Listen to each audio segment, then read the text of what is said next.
అందరికీ నమస్తే. నేను మీ తిరుపతి.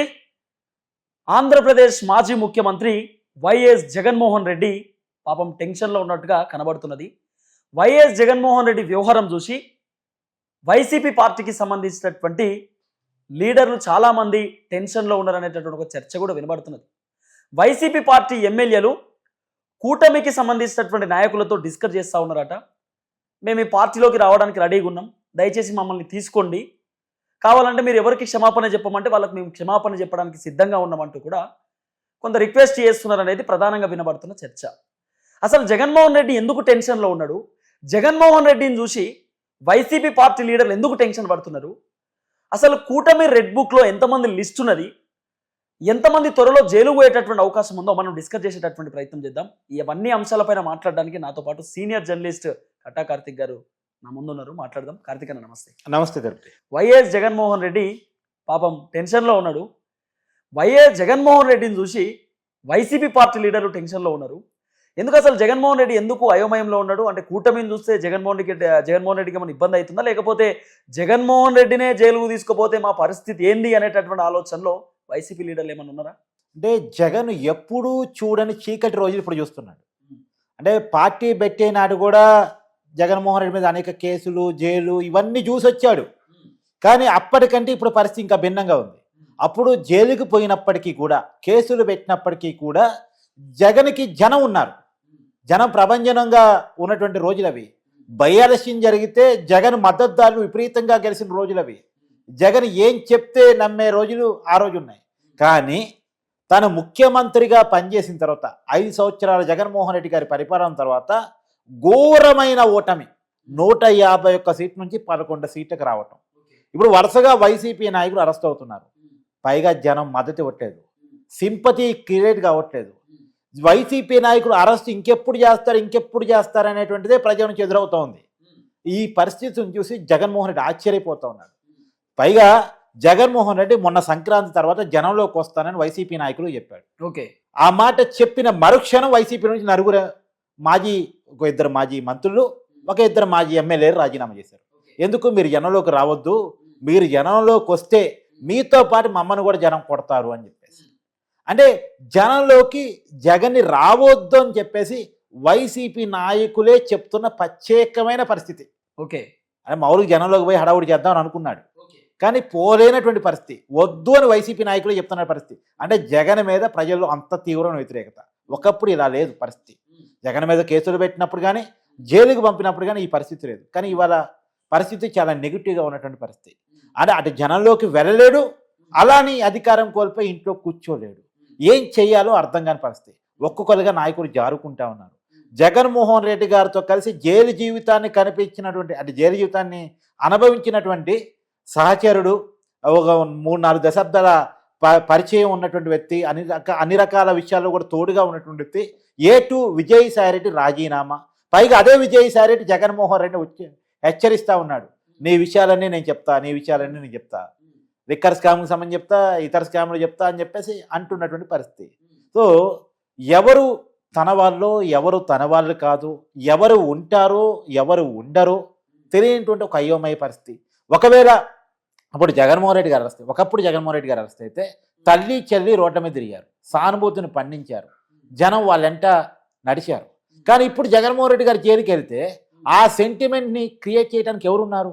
ఇప్పుడు చంద్రబాబు నాయుడు గారు అరెస్ట్ చేసినప్పుడు ఒకవైపు జనసేన అధినేత పవన్ కళ్యాణ్ గారు కానీ, ఇంకోవైపు చంద్రబాబు నాయుడు గారు తనయుడు టీడీపీకి పార్టీ ప్రెసిడెంట్ జనరల్ సెక్రటరీగా ఉన్నటువంటి నారా లోకేష్ గారు కానీ చాలా ప్రయత్నం చేశారు జనంలోకి పార్టీని తీసుకువెళ్ళడానికి.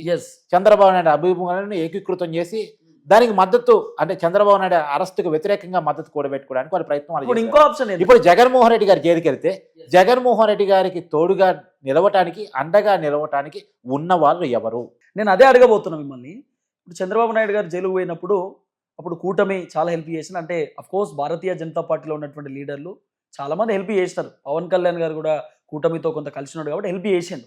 ఇప్పుడు జగన్మోహన్ రెడ్డి ఖచ్చితంగా జైలుకు పోతే మోదీ హెల్ప్ చేసే పరిస్థితి ఉండదు, మోదీ పట్టించుకునే పరిస్థితి ఉండదు. ప్రధానమంత్రి నరేంద్ర మోడీ గతంలో జగన్మోహన్ రెడ్డి అధికారంలో ఉన్నప్పుడు అసలు 1% కూడా డేకనటువంటి పరిస్థితి మనం చూసినాం.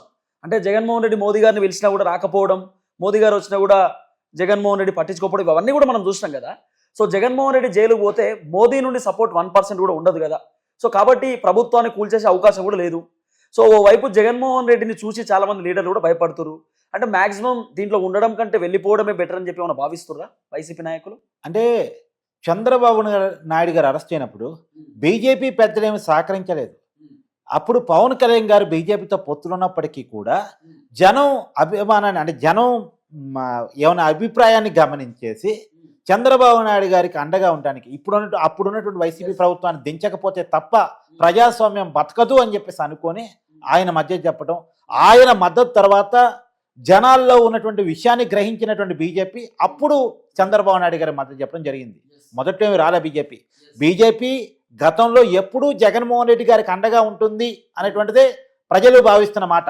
జగన్మోహన్ రెడ్డి గారి మీద ఉన్నటువంటి 11 ఈడీ కానీ 9 సిబిఐ కేసులు కానీ తేలకపోవటానికి కానీ, జగన్మోహన్ రెడ్డి గారి బెయిల్ క్యాన్సిల్ కాకపోవటానికి కానీ, జగన్మోహన్ రెడ్డి గారి అరెస్టు జరగకపోవటానికి కానీ గత కొన్నాళ్ళుగా మోడీ అమిత్ షా గారు ఇస్తున్న మద్దతే కారణమని గతంలో ప్రజలు భావించారు. కానీ గతానుకున్న పరిస్థితి వేరు, ఇప్పుడున్న పరిస్థితి వేరు.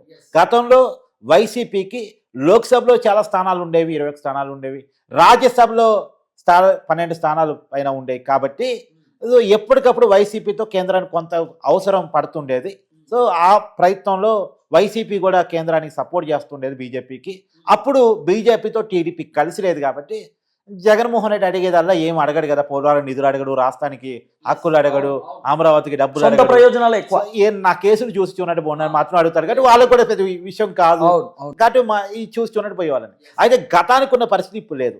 ఇప్పుడు లోక్సభలో వైసీపీ పెద్ద బలం లేదు, 3 ఎంపీలు మాత్రమే ఉన్నారు. రాజ్యసభలో బలం తగ్గుతూ పోతోంది, వరుసగా రాజీనామాలు జరుగుతూ ఉన్నాయి. సో రాజ్యసభలో బలం లేనప్పుడు, లోక్సభలో బలం లేనప్పుడు జగన్మోహన్ రెడ్డి కేంద్రం ఎందుకంటే ఎక్కింది? పైగా గతంలో ఫ్రెండ్షిప్లో లేని టీడీపీ ఇప్పుడు కేంద్రంలో ఉంది, అంటే ఎన్డీఏతో ఉంది, బీజేపీతో ఉంది. పైగా ఇవాళ ఎన్డీఏ గవర్నమెంట్ ఉంది అంటే మోడీ 3.0 కంటిన్యూ అవుతుందంటే because of Telugu MPs main partner TDP మద్దతు, తెలుగు ఎంపీల మద్దతు వల్లే కేంద్రం నిలబడి ఉంది. కాబట్టి ఇప్పుడు జగన్మోహన్ రెడ్డి కేంద్రం అంటే మోడీ అమిత్ షా ద్వయం డేకే పరిస్థితి లేదు. మన భాషలో, జనాల భాషలో చెప్పాలి. గతంలో జగన్మోహన్ రెడ్డికి అండగా ఉన్నటువంటి వాళ్ళు ఇప్పుడు అండగా ఉండే పరిస్థితి లేదు. సరే, వాళ్ళు అండగా ఉండరు, సొంత జనం అండగా లేరు, తర్వాత క్యాడరు అండగా ఉండే పరిస్థితి లేదు. పైగా నాయకులు ఎవరి దారి వాళ్ళు చూసుకుంటా ఉన్నారు. జగన్మోహన్ రెడ్డి క్యాబినెట్లో పనిచేసిన వాళ్ళలో సగం మంది అవతల పార్టీకి జంప్ చేయడానికి రెడీగా ఉన్నారు. అంటే ఒంటరి అయిపోతారు అంటున్నారా? అయ్యారు చాలా వరకు. ఇప్పుడు జగన్మోహన్ రెడ్డికి ఒకప్పుడు అండగా ఉన్న తల్లి ఇవాళ ఉందా? లేదు. చెల్లి ఇవాళ ఉందా? లేదు. బీజేపీ ఇవాళ ఉందా? లేదు. తర్వాత ఇప్పుడు విజయసాయి రెడ్డి తోడుగా జైలు జీవితం గడిపిన వ్యక్తి ఇవాళ జగన్మోహన్ రెడ్డితో ఉన్నాడా? బాలేని ఇవాళ వాళ్ళ బంధువు అతను బాల శ్రీనివాసరెడ్డి పార్టీకి రాజీనామా చేసి జనసేనలో జాయిన్ అయ్యాడు కదా. ఇప్పటికిప్పుడు కూటమి కనుక తీసుకోవడానికి రెడీ అయితే వైసీపీకి సంబంధించిన 9 ఎమ్మెల్యేలు సిద్ధంగా ఉన్నారు. వాళ్ళు ఒకళ్ళు అరకు ఎమ్మెల్యే, 2 పాడేరు ఎమ్మెల్యే, కర్నూలు జిల్లాకు సంబంధించినటువంటి 1 ఎమ్మెల్యే, ప్రకాశం జిల్లాకు సంబంధించిన 1 ఎమ్మెల్యే, 9 ఇమీడియట్లీ కూటమి కనుక డోర్లు తెలిస్తే ఇమ్మీడియట్గా పార్టీ మారడానికి రెడీగా ఉన్నారు. అది 9 పార్టీ మారితే మళ్ళీ ఉప ఎన్నికలు చూద్దాంలే, కొద్దిగా వెయిట్ చేద్దాం, ఇప్పుడే పార్టీలు చేంజ్ చేసుకోవద్దని ఇప్పుడు ఈ పార్టీలు అనుకుంటున్నాయి కాబట్టి ఓకే, కానీ తీసుకోవద్దని అనుకుంటున్నాయి కాబట్టి ఓకే, కానీ ఇప్పటికిప్పుడు తీసుకోవడానికి రెడీ 9 వైసీపీ ఎమ్మెల్యే రెడీగా ఉన్నారు. వాళ్ళ కోపం ఏంటి? జగన్మోహన్ రెడ్డి గారు అసెంబ్లీకి పోవట్లేదు, మమ్మల్ని పోనివ్వట్లేదు. అసెంబ్లీకి పోతే కదా మేము మాట్లాడేది, అసెంబ్లీకి పోతే కదా మేము లైవ్ లైట్ లో ఉండేది. రేపటి రోజు జనాలు అసెంబ్లీకి పోతేనే కదా నువ్వు పోలే నీకు ఎందుకు ఓటేయాలని కూడా చెప్తారు కదా. అసెంబ్లీకి పోనప్పుడు ఎమ్మెల్యే పోస్తే నీకెందుకని రేపు జనాలు అడిగాను అంటారు కదా. ఉండదు కదా, సమాధానం ఉండదు కదా. కాబట్టి ఇప్పటికిప్పుడు 9-5 ఎమ్మెల్యేలు పార్టీ మారడం పేరుతో సహా చెప్తున్నాగా, జిల్లాలతో సహా చెప్తున్నా కదా. సరే, పేర్లు కూడా ఇప్పుడు జనాలలో వినబడుతున్న చర్చ ఏంటంటే జగన్మోహన్ రెడ్డే ఇబ్బంది పడుతున్నప్పుడు మేము ఒక లెక్కన అని చెప్పి వైసీపీ నాయకులు అనుకుంటున్నారు. చాలామంది వైసీపీ నాయకులు కూటమితో వెళ్ళిపోవడానికి రెడీగా ఉన్నారు అనేది ప్రధానంగా వినబడుతున్న చర్చ. ఇది నిజమేనా? జగన్మోహన్ రెడ్డినే తీసుకుపోయి జైల్లో పెట్టొచ్చు, మేముంటే మా పని కూడా అవుతుంది, గంత పెద్దోనే తీసుకుపోయి లోపల పెట్టినప్పుడు మేము లెక్కన అని అనుకుంటున్నారు అని చెప్తున్నారు. నిజమేనా? ఎస్, అది అనుకోబట్టే కదా ఇప్పుడు వైసీపీలో ఉన్నటువంటి పరిస్థితి ఏంటంటే, కేడర్లో ఉన్న పరిస్థితి ఏంటంటే జగన్మోహన్ రెడ్డి గారే ఏదో కేసులో లోపల పోయే పరిస్థితి కనపడతా ఉంది. రెండోది, జగన్మోహన్ రెడ్డి గారి గతంలో తోడుగా ఉన్నటువంటి అమ్మ, చెల్లి, తర్వాత ఆయనతో కలిసి జైలు జీవితాన్ని గడిపిన విజయసాయి రెడ్డి వాళ్ళే పార్టీని వదిలిసిపోతున్నప్పుడు మా పరిస్థితి ఏంది? అసలు మేము ఎందుకు ఉండాలి? ఉండి ఏం సాధించాలి? ఇప్పుడు ఆ పార్టీని ఎవరు జగన్మోహన్ రెడ్డి గారు జైలుకి వెళ్తే ఆ పార్టీని ఎవరు నడుపుతారు? ఎవరు జనంలో తీసుకెళ్తారు? జనంలోకి తీసుకెళ్ళగలిగే నాయకుడే ఆ పార్టీలో లేనప్పుడు నెంబర్ 2 అనుకున్న పార్టీ నాయకుడు సజ్జల రామకృష్ణారెడ్డి ఉన్నారనుకో, ఆయన కావాలంటే ఐడియాలు చెప్తాడు ఆఫీసులో కూర్చొని. అతను జనంలో పోయి మాస్ ఇమేజ్ ఉన్నోడు కాదు కదా, చెప్పగలిగినోడు కాదు కదా. ఇప్పుడు ఎవరు చెప్పాలి జగన్మోహన్ రెడ్డి జైలుకి వెళ్తే? ఇంకోటి ఏంటంటే వైసీపీలో ఉన్నటువంటి లీడర్లు ఇంకొక ఆలోచనలో ఉన్నారట. చంద్రబాబు నాయుడు ఏం తప్పు చేయకపోయినా స్కిల్ డెవలప్మెంట్ స్కామ్ అనే పేరుతోటి తీసుకుపోయి జైల్లో పెట్టినారు. మరి జగన్మోహన్ రెడ్డి వందల తప్పులు చేసిండు. ఈయన అసంటోని లోపల తీసుకోపోతే ఈయన బయటికి రావడమే కష్టమేమో, కాబట్టి మనం ఇక్కడ ఉంటే మనం కూడా ఇరుక్కుపోతాం అనే ఆలోచనలో ఉన్నారు అనేది కూడా ఒక చర్చ. అయితే ఇంకొకటి కూడా ఉంది ఇక్కడ. ఇప్పుడు లిక్కర్ స్కామ్లో జగన్మోహన్ రెడ్డి జైలుకి వెళ్తే ఇది పెద్ద చర్చ నడుస్తుంది. ఇప్పుడు లిక్కర్ స్కామ్లో కేజ్రీవాల్ జైలుకి వెళ్ళాడు, సింపతి వర్కౌట్ అయిందా? కాలేదు. మనీష్ సిసోడియా అరెస్ట్ అయ్యాడు, ఆ పార్టీకి సంబంధించిన కీలక నేత డిప్యూటీ సీఎం. సింపతి వర్కౌట్ అయిందా? వాళ్ళ అధికారం నుంచి కోల్పోవడం పక్కన పెట్టు, ఎమ్మెల్యే స్థానాల్లో కూడా ఓడిపోయారు, ఎమ్మెల్యేలుగా కూడా ఓడిపోయారు. సరే, ఇక్కడ తెలంగాణకు వస్తే కవిత లిక్కర్ స్కామ్ ఇరుక్కొని జైలుకి పోయింది. కవిత లిక్కర్ స్కామ్ లో జైలుకి పోయినప్పుడు పార్లమెంట్ ఎన్నికలు వచ్చాయి. బీఆర్ఎస్ పార్టీ ఒక్క స్థానం కూడా గెలవలేదు. 10 సంవత్సరాలు అధికారంలో తెలంగాణలో ఉన్న పార్టీ పార్లమెంట్ ఎన్నికల్లో ఒక్క సీటు కూడా గెలవకపోవడం అనేది విచిత్రం. పోటీ చేయలేదు. లాస్ట్ టైం ఎన్నికల్లో 2018 ఎన్నికల్లో సారు కారు 16 అని నినాదాలు ఇవ్వగలిగిన పార్టీ 0కి ఈ ఎన్నికల్లో పరిమితి ఉందంటే, అంటే లిక్కర్ స్కామ్ లో అరెస్ట్ అయితే జనం ఎంత అసహించుకుంటారు అంటే అనేది ది బెస్ట్ ఎగ్జాంపుల్. మరి లిక్కర్ స్కామ్ లో ఇవాళ అదే జగన్ అరెస్ట్ అయితే వైసీపీ పార్టీ పరిస్థితి ఏంది? అంటే రేపు జగన్ ఎమ్మెల్యేగా కూడా రావడా? ఇక అధికారం అనేది కల్లానేనా? అంటే ఇప్పుడు జగన్మోహన్ రెడ్డి దెబ్బకు వైసీపీ పార్టీ దివాలా తీసినట్టే అంటారా? ఆయన చేసేటటువంటి పొరపాట్ల వల్ల, ఆయన చేసేటటువంటి తప్పిదాల వల్ల ఇక వైసీపీ మొత్తం క్లోజ్ అయిపోయినట్టే కదా. ఎస్, జగన్మోహన్ రెడ్డి పొరపాట్ల ఫలితంగా ఇప్పుడు వైసీపీ పార్టీ క్లోజ్ అయ్యే పరిస్థితి. సరే, జగన్ ఏమన్నా రివైవ్ చేసుకునే పరిస్థితిలో ఉన్నాడంటే ఇప్పటికీ పాత చింతకాయ పచ్చడి సిద్ధాంతాల మీద నమ్ముకున్నాడు. గతంలో వర్కౌట్ అయిన అబద్ధాల మీద నమ్ముకుంటున్నాడు. ఒకప్పుడు కోడి కత్తి సీన్ వర్కౌట్ అయింది, తర్వాత గురకరాయి సీన్ వర్కౌట్ కాలేదు. ఇప్పుడు అర్థం చేసుకోవాలి కదా, ఒకప్పుడు లేక నమ్మట్లేదు అనేది. మొన్న హెలికాప్టర్ ప్రమాదం అని చెప్పేసి ఒక హై డ్రామా సృష్టించే ప్రయత్నం. అరే, జనం నమ్మట్లేదురా స్వామి అని చెప్పినా కానీ అదే చేస్తే రేపు జగన్మోహన్ రెడ్డి గారు అరెస్ట్ అయినా సింపతి రానప్పుడు, ప్రజలు దాన్ని రిసీవ్ చేసుకున్నప్పుడు, పోతే పోయాలే, తప్పు చేసినప్పుడు పోకుండా ఉంటారా? అంత పెద్ద ఎత్తున స్కామ్ కళ్ళ ముందు కనపట్లేదా? మాకేముందో అమ్మాడు మాకు తెలియదా? ప్రజలు కొనుక్కున్న వాళ్ళు ప్రజలు కళ్ళ ముందు వాళ్ళు ఏ బ్రాండ్ కొనుక్కున్నారో తెలుసు కదా, ఏ బ్రాండ్ అమ్మాడు మాకు తెలియదా? అంతే పోవాలి, మంచిగా అయింది అని చెప్పేసి అనుకున్నారనుకో, ఇంకా వైసీపీ పార్టీ పరిస్థితి ఎలా ఉంటుంది? అంతే కదా, నాయకులు జనాలు పోగలే పరిస్థితి ఉంటుందా? కాబట్టి అప్పుడు దిక్కులేని పరిస్థితుల్లో పోయేదానికంటే ముందే పోతే బాగుండు అని చెప్పేసి కూటమి నాయకుని అప్రోచ్ అయ్యి, మమ్మల్ని మీ పార్టీలో చేర్చుకోండి, మమ్మల్ని జనసేనలో చేర్చుకోండి, మమ్మల్ని టీడీపీలో చేర్చుకోండి, లేదు అంటే కనీసం బీజేపీలో అన్నా పోతాం, మమ్మల్ని అంటే ఏపీలో పెద్ద బీజేపీ బలం లేదు కాబట్టి అక్కడన్నా పోయి ఏదో ఒకటి ఉంటాం, సేఫ్ జోన్లో ఉంటాం, మాకే పదవి అవసరం లేదు కానీ మమ్మల్ని ఈ పార్టీలో చేర్చుకోండి అని చెప్పేసి వాళ్ళు అడుగుతున్నారు అనేటువంటిది గ్రౌండ్ లెవెల్లో వినపడుతున్న విషయం.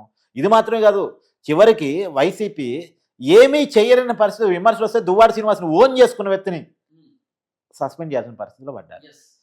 ఇక మరి చూడాలి ఇక పార్టీ పరిస్థితి. Right, thank you so much Karthik అన్న. సో ఇది కటా కార్తిక్ గారు చెప్పినటువంటి ఎక్స్క్లూజివ్ అంశం. సో చూద్దాం ఏం జరగబోతుందో.